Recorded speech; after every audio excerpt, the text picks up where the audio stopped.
menyerahkan diri kepada Allah, mengangkat kedua tangan, menghambakan diri kepada Allah, bertaubat, bertaubat, bertaubat, dan bertaubat. Seperti itu.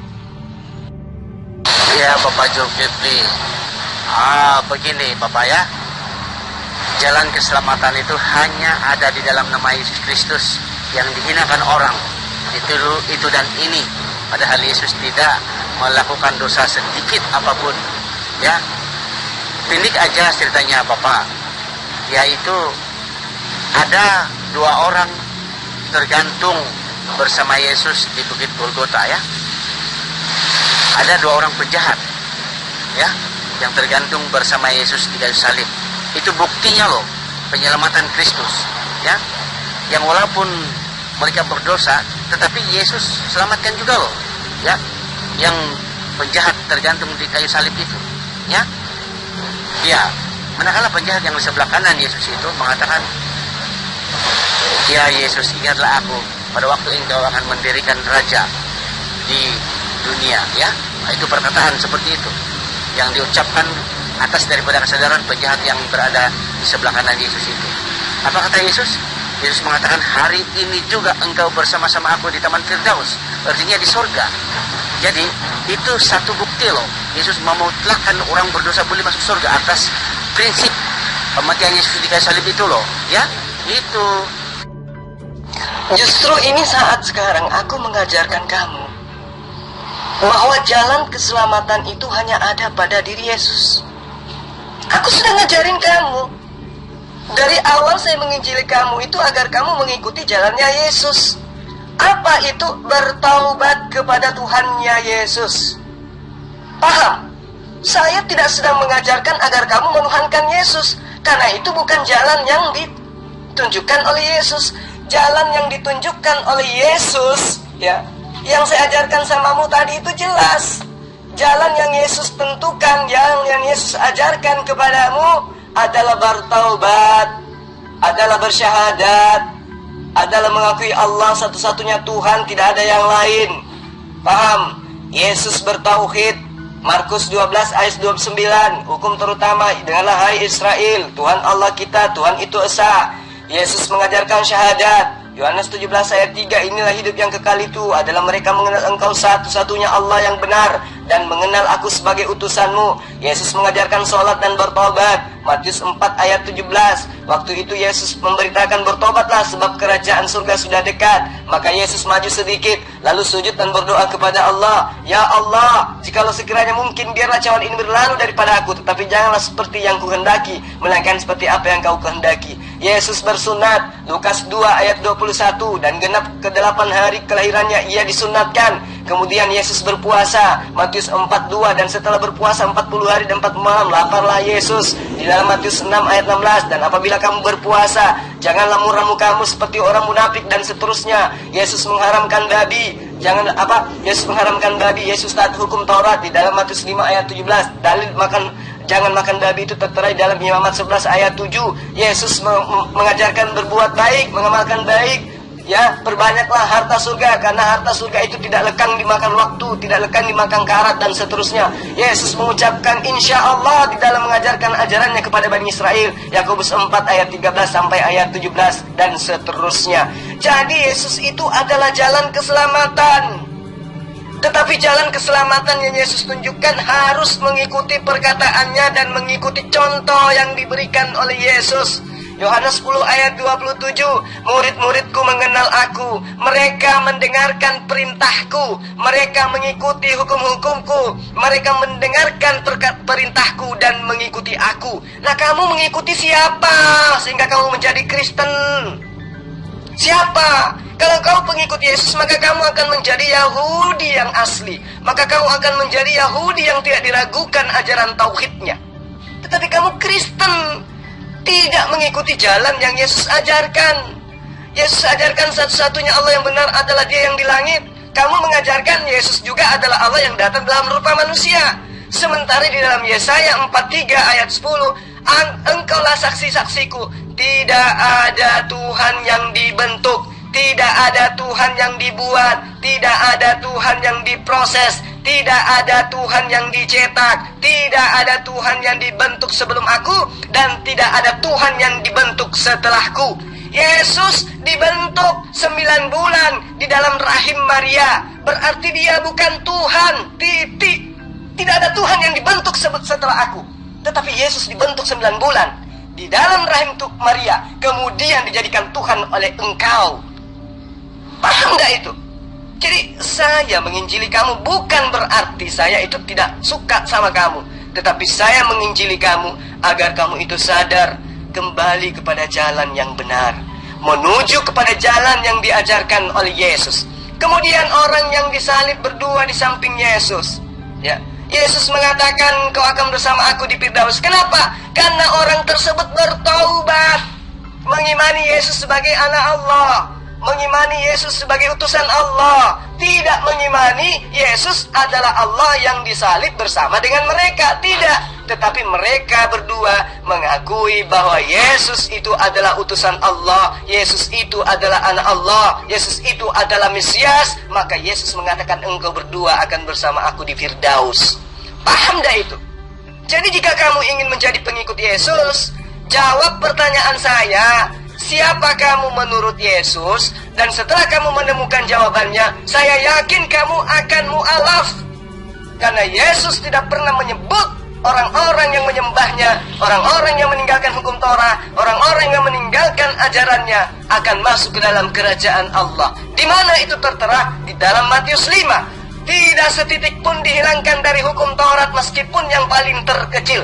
Barang siapa yang menghilangkan dan mengajarkan kepada orang lain, maka dia tidak akan masuk ke dalam kerajaan surga. Namun sebaliknya, kata Yesus, barang siapa yang menjalankan hukum Taurat meskipun yang paling terkecil dan mengajarkan kepada orang lain, maka dia akan masuk ke dalam kerajaan surga. Pertanyaannya, apakah kamu menjalankan hukum Taurat? Tidak. Semua sudah dibatalkan oleh Paulus. Jadi jangan mimpi kamu itu akan masuk ke dalam surga. Saatnya Anda bertaubat. Saya menginjili Anda supaya Anda bisa menemukan jalan keselamatan. Ingat, hidup ini cuma sekali. Salah pilih agama, di akhirat kelak menjadi bahan api neraka, dan itu kekal, tidak ada habis-habisnya. Yesus mati di kayu salib sebagai asas kemampunan dosa dan membenarkan kita masuk akhirat loh. Ya, itu juga termasuk daripada pertobatan kita. Karena manusia itu enggak pernah bertobat loh. Ya, maka itulah yang Yesus mati di kayu salib. Justru kebebalan manusia itu enggak bertobat. Itulah yang Yesus mutlakkan untuk diampuni. Ya, supaya manusia itu boleh masuk surga loh. Itu. Tapi kita sekarang, Yesus sudah berlalu. Yesus sudah naik ke surga. Berlalunya udah kematian Yesus di kayu salib. Adakah iman kita itu berlalu aja begitu? Sedangkan pengorbanan Kristus itu sudah terbukti mati di kayu salib. Lainlah dengan Quran kamu, dengan iman kamu, Yesus hingga mati di kayu salib. Itulah kamu tersandung loh. Tapi percaya aja, bukti Yesus itu sudah terbukti Yesus mati di kayu salib. Jangan kamu percaya yang Yesus hingga mati di kayu salib loh, ya. Walaupun kamu percaya Musa, nabi-nabi yang terdahulu apa tapi kalau kamu tidak percaya Yesus mati di kayu salib sebagai pengampunan dosa, dan kamu tidak percaya Yesus adalah Tuhan dan Juru Selamat, kamu mati dalam dosa loh. Ya, itu yang sangat terpenting loh. Ya, itu Bapak Julkipli ya. Iya. Tunjukkan ayat di mana Yesus mengatakan, barang siapa yang tidak percaya aku Tuhan mati di atas tiang salib, maka dia tidak akan diselamatkan. Tunjuk satu ayat. Kalau ada, kamu boleh baptis saya saat sekarang. Ada nggak Yesus mengatakan, barang siapa yang tidak percaya bahwa aku adalah Tuhan yang datang menjelma menjadi manusia untuk mati di tiang salib, dan barang siapa yang tidak mengimani salibku, maka dia tidak akan masuk ke dalam kerajaan surga. Tunjuk ayat satu aja. Kalau ada, kamu boleh baptis saya. Tapi kalau tidak ada, maka pesan saya, segeralah kau bertaubat. Ya, cari masjid, temui imam, katakan pada mereka, Pak Ustadz, saya sudah yakin Yesus itu adalah nabi yang diutus khusus kepada Bani Israel untuk mengajak Bani Israel yang meninggalkan hukum Torah agar kembali kepada hukum Allah. Saya salah, saya sesat, saya keliru, terlalu banyak percaya kepada doktrin-doktrin gereja. Sekarang oleh Zulkifli saya dibimbing, saya diinjili, ternyata Yesus itu bukanlah Tuhan. Anda bersyahadat, Anda akan menjadi umat Yesus yang setia. Sekarang tugas Anda adalah mencarikan saya satu dalil dalam kitab Anda. Yesus mengaku, aku akan disalib untuk menebus seluruh dosa-dosa manusia. Tunjuk. Saya tunggu 1 menit, silakan. Itu hanya peraturan imamat di dunia sementara aja loh. Itu peraturan kecil-kecil aja. Yang perkara besar harus kita turuti dan ikuti ya. Yaitu kematian Yesus di kayu salib. Itu perkara matlamat dan fungsi Yesus sebagai menjadi manusia, penghapus dosa manusia, itu yang sangat terbesar dan terpenting banget ya. Bukan kayaknya seperti amal ibadat yang kecil-kecilan seperti itu, ikut tauhid itu dan ini, itu hanya amal ibadat kebanyakan manusia, itu tidak membawa masuk surga loh. Yang membawa masuk surga bukti yaitu orang yang tergantung di kayu salib ya, percaya Yesus sebagai Tuhan dan Juru Selamat ya, dan percaya darah Kristus itu tertumpah di kayu salib, itu memutlakkan masuk di surga loh ya, bersama Yesus ya. Itu udah terbukti. Yang tergantung di kayu salib itu penjahat, enggak lagi apa semua yang bahkan membunuh dan mencuri dan sebagainya, merumpak ke apa semua kejahatan yang dilakukannya, lantas ia bertaubat ke hasil daripada pengorbanan Kristus di kayu salib, kematian Yesus di kayu salib, penjahat boleh masuk surga loh ya. Pesundal, pezina pun boleh masuk surga loh, mendahului kita masuk surga loh. Karena atas dasar darah kapasitas Kristus itu yang mengampuni dosa kita, kita boleh masuk surga. Asalkan kita percaya Yesus sebagai Tuhan dan Juru Selamat, dan mengimani dan melakukan apa yang Dia kehendaki, ikut apa yang diperintahkannya, apa semua itu, kita boleh masuk surga loh. Bukan maknanya kita asal percaya dan Yesus mati di kayu salib, tapi kita buat dosa dan ini sesuatu, itu bukan seperti itu. Percaya Yesus mati di kayu salib artinya percaya Yesus sebagai Tuhan dan Juru Selamat, dan percaya darah Kristus sebagai pengampunan dosa kita, kita boleh masuk surga loh ya. Dan hasil semuanya itu daripada iman kita mengerti bagaimana kita menghindari perkara-perkara negatif yang terlarang, kita tuntas boleh masuk surga loh ya. Itu amal-amalan seperti itu, amal ibadat seperti itu hanya peraturan-peraturan semasa di dunia. Adakah kita itu perlu tidak memperdulikan itu, atau seperti sebaliknya, itu terserah dengan kita. Tapi yang penting itu kita harus percaya Yesus itu mati di kayu salib sebagai pengampunan dosa, darah Kristus itu ya. Dan Tuhan Juru Selamat itu tidak ada Juru Selamat lain, karena di dalam Islam tidak ada Juru Selamat ya. Itu masalah kamu, itu kamu hanya bersandarkan kepada amal ibadat. Itu belum pasti kamu boleh masuk surga loh ya. Tapi yang memastikan kita boleh masuk surga yaitu Kristus sendiri ya, karena bukti Yesus sudah mati di kayu salib dan bangkit menyediakan tempat kita di surga, itu loh ya. Itu ya Bapak Juru Kepri. Nggak usah kita berpanjang lebar ya. Sekarang kamu tunjukkan aja satu ayat pengajaran Yesus. Yesus itu adalah guru. Murid-muridku, jika kalian ingin selamat masuk ke dalam kerajaan Allah, kalian tidak perlu bertaubat, gak perlu capek-capek melakukan hukum Taurat. Cukup kalian mengimani saya, mati di atas tiang salib untuk sebagai penebus dosamu, maka kalian semua akan aku selamatkan. Tunjuk satu ayat, saya kasih kamu waktu 1 menit, silakan. Bukankah Yesus pernah berkata ya, kalau kamu tidak percaya akulah Dia, kamu akan mati dalam dosamu loh ya. Itu dalam Injil loh. Dan Yesus juga pernah berkata ya, akulah jalan kebenaran dan hidup, tidak ada seorang pun yang dapat datang kepada Bapa kalau tidak melalui aku. Itu Yesus, artinya Yesus mati di kayu salib, darahnya tertumpah sebagai pengampunan dosa. Itulah jalan kebenaran dan hidup itu. Darah Yesus Kristus itu yang tertumpah di kayu salib. Dan Yesus itu adalah Tuhan. Dan kalau kamu percaya Yesus itu adalah Tuhan, kamu akan selamat dalam dosa dan masuk surga loh ya. Itu Bapak Julkipli ya. Ya Bapak. Baik saudaraku, saya bertanya, tunjukkan satu dalil di mana Yesus mengatakan, siapa yang percaya aku Tuhan yang datang dalam rupa manusia, kemudian mati di atas salib untuk menebus dosa-dosanya, maka dia akan masuk ke dalam kerajaan surga. Ada dalilnya? Nggak ada kan? Berarti Anda batal untuk membaptis saya. Kemudian Anda mengatakan, Yesus mengatakan, akulah dia, akulah dia, akulah dia. banyak dalil di dalam kitabmu, baik itu dalam bahasa Ibrani maupun dalam bahasa Yunani. Ya, ego aimi katanya, aku adalah dia atau akulah dia. Atau dalam bahasa Ibrani, anihu, akulah dia. Tapi apakah kemudian itu merujuk kepada esensi Tuhan? Seperti dalam Keluaran 4 ayat 13 misalnya.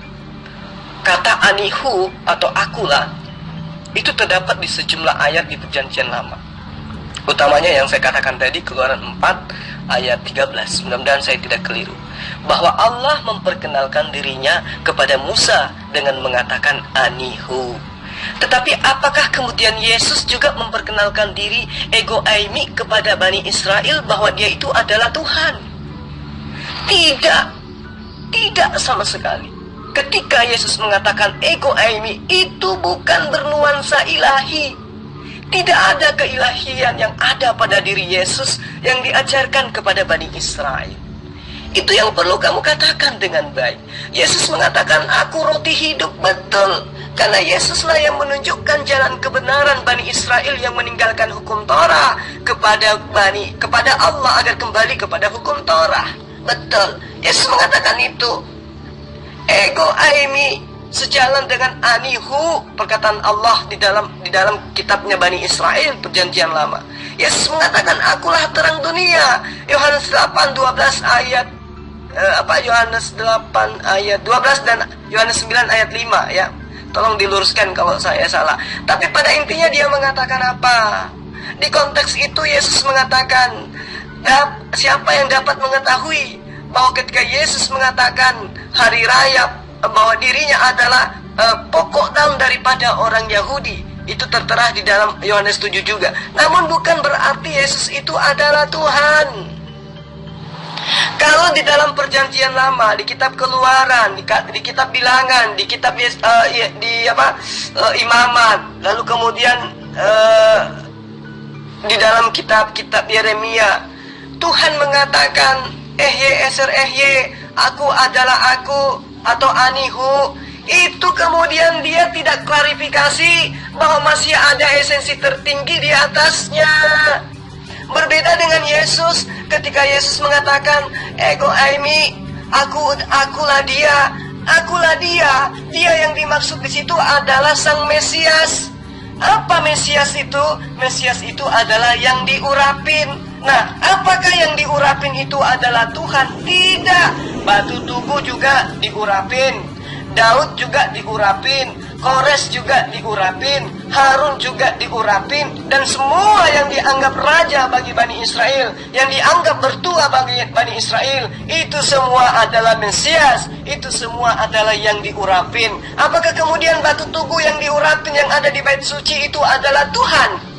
Tentu tidak. Maka kata Yesus ego aimi, akulah dia, itu bertanda menjawab pertanyaan orang-orang Yahudi. Siapa yang membuat orang buta dari lahir ini melihat? Siapa yang membuat orang lumpuh ini berjalan? Siapa yang membangkitkan Lazarus yang sudah mati ini hidup? Yesus kemudian menjawab, ego aimi, akulah dia. Akulah dia anak si tukang kayu itu. Akulah dia yang menghidupkan Lazarus itu. Akulah dia yang membuat mata orang itu melihat. Akulah dia yang membuat kaki orang lumpuh itu berjalan. Tetapi sesungguhnya apa yang aku lakukan bukan dari diriku sendiri, melainkan semua itu berasal dari Tuhanku yang ada di dalam surga. Apakah ayatnya ada? Ada.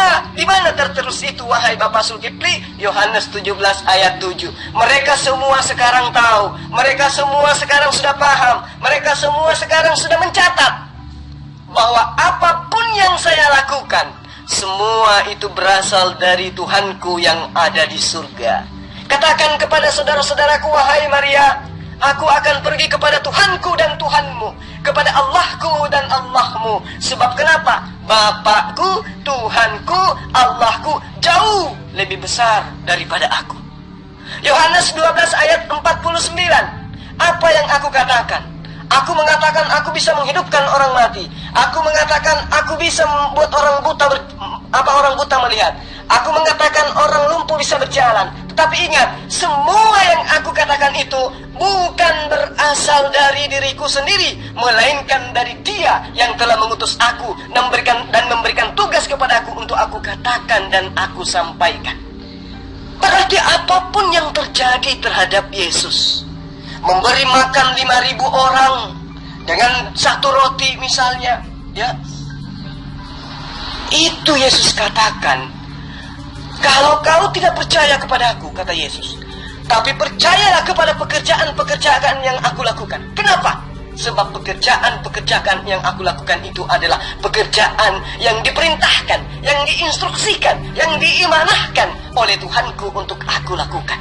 Jadi endingnya, apapun yang aku lakukan, apapun yang aku perlihatkan, apapun yang aku persaksikan, apapun yang aku pertontonkan kepada kalian, semua itu bukan dariku, tetapi semua itu adalah pekerjaan-pekerjaan Bapakku yang ada di surga. Udah selesai. Berarti Yesus hanyalah alat untuk membuktikan kepada Bani Israel bahwa Allah yang menyelamatkan kaum Bani Israel dari Mesir itu betul-betul ada, sehingga Bani Israel harus kembali kepada hukum Tuhan yang adalah perjanjian baru Allah kepada mereka, yang mana tertera dalam Yeremia 31 ayat 33. Bahwa perjanjian kekal Allah terhadap Bani Israel adalah kembalinya Bani Israel kembali kepada hukum Tuhan. Yesus datang untuk mengembalikan domba-domba yang hilang. Maksudnya Bani Israel yang meninggalkan hukum Tuhan yang tertera di dalam kitab Torah. Jadi Yesus tidak diutus untuk Kristen. Tapi kalau sekarang Anda mengimani Yesus itu adalah Tuhan karena Dia disalib, karena ini dan itu,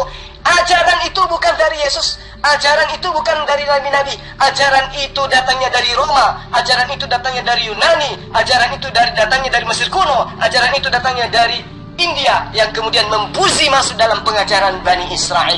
Itu yang perlu kamu pahami dengan baik, bahwa Yesus datang ego eimi sebagai Mesias, sebagai orang yang ditunjuk oleh Allah untuk mengembalikan Bani Israel yang tersesat kembali kepada jalan Allah, kembali kepada hukum Torah. Maka Yesus mengatakan, akulah jalan, akulah hidup, akulah kebenaran. Maksudnya ajaranku itu jika kamu taati, maka engkau akan menemukan jalan menuju Allah, maka engkau akan terselamatkan oleh Allah, maka engkau akan menemukan apa yang disebut oleh Allah dengan kerajaan Allah. Itu yang perlu kamu pahami. Saudaraku, kamu mesti harus banyak belajar. Ada beberapa ayat aja yang sempat gue petik ya, yaitu Yesus adalah pencipta langit dan bumi ya, yaitu di dalam Kejadian pasal 1 ayat 26 ya. Allah berfirman, marilah kita menjadikan manusia segambar dengan rupa kita. Kita artinya adalah Bapa, Firman dan Roh Kudus itu ya. Hasim, Yesus dan Roh Kudus itu pencipta langit dan bumi ya. Iya, itu Yesus yang menjadikan semuanya itu ya. Tanpa Firman tidak ada terjadi di langit dan bumi ini semua.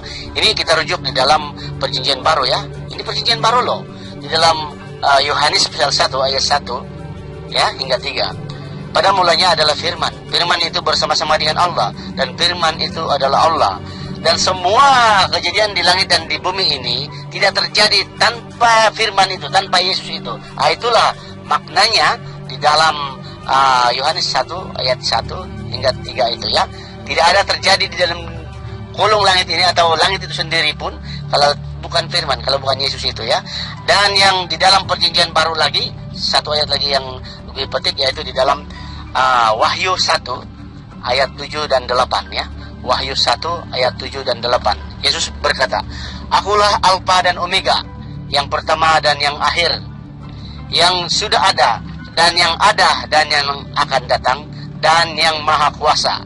Itu di dalam Wahyu pasal 1 ayat 7 dan 8 ya. Akulah Alfa dan Omega, yang pertama dan yang terakhir, yang sudah ada dan yang akan datang, dan yang maha kuasa. Iya, itu harus Anda imani akan perkataan Yesus itu sendiri di dalam Wahyu itu ya. Karena Yesus memutlakkan dirinya, akulah Alfa dan Omega, yang sudah ada dan yang akan datang, Tuhan itu ya, dan yang maha kuasa. Kalau Nabi aja, apakah maha kuasa?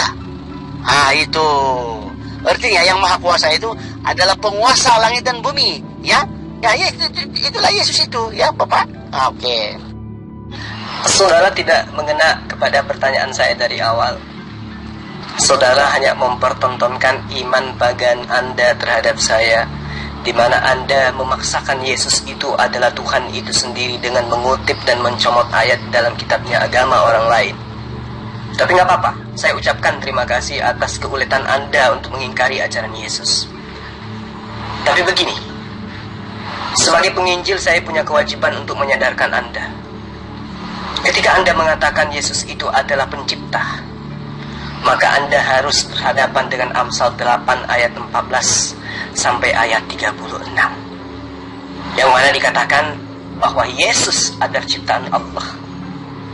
Ya, saya ulang. Amsal 8 ayat 14 sampai ayat 36 Anda harus baca dengan berulang-ulang. Yesus di situ dikatakan sebagai ciptaan Allah. Amsal 8 ayat 14 sampai ayat 36 itu jelas dikatakan, dikutip beberapa kali, dan tolong Anda pahami dengan baik, bahwa seluruh apa yang ada antara langit dan bumi itu adalah ciptaan Allah, dan Yesus berada di bumi. 1. Amsal 8 ayat 22, Tuhan mengatakan telah menciptakan aku sebagai permulaan pekerjaannya, sebagai perbuatannya yang pertama-tama dahulu kala. Artinya apa?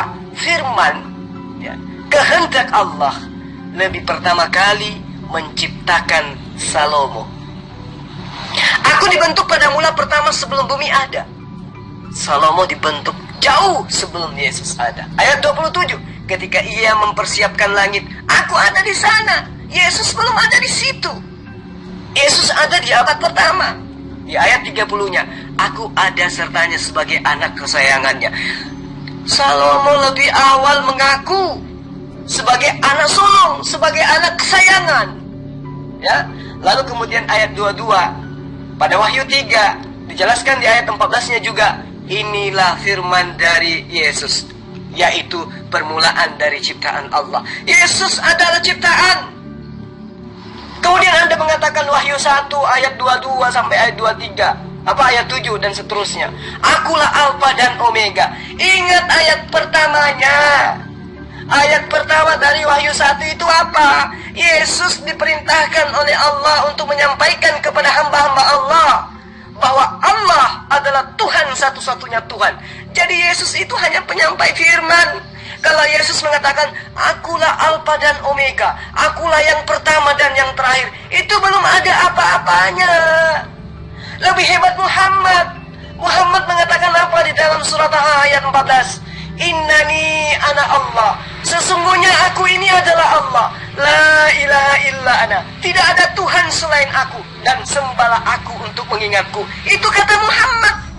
Jauh lebih hebat dari perkataan Yesus di dalam Wahyu 1 ayat 7 itu. Ayat 8 itu nggak ada apa-apanya. Muhammad mengatakan innani ana Allah, sesungguhnya aku ini adalah Allah, sesungguhnya aku ini adalah Tuhan. Tidak ada Tuhan selain aku. Nah, berani nggak Yesus mengatakan begitu? Tidak ada Tuhan selain aku. Kalau Yesus berani mengatakan tidak ada Tuhan selain aku, lalu Bapa mau dikemanakan? Roh Kudus mau dikemanakan? Tapi Muhammad dengan lantangnya dia mengatakan la ilaha illa ana. Tidak ada Tuhan selain aku, kata Muhammad. Tapi apakah kemudian Muhammad itu adalah Allah?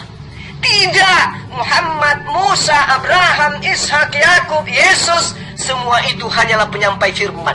Lalu kalau dia penyampai firman, emang kenapa? Yesus mengatakan di dalam Yohanes 34 sampai ayat 36, siapapun yang diperintahkan oleh Allah untuk menyampaikan firman kepada manusia, maka dia disebut Allah. Yesus mengaku Allah karena dia sebagai penyampai firman Allah. Muhammad disebut Allah karena dia sebagai penyampai firman Allah. Yesus sebagai Allah.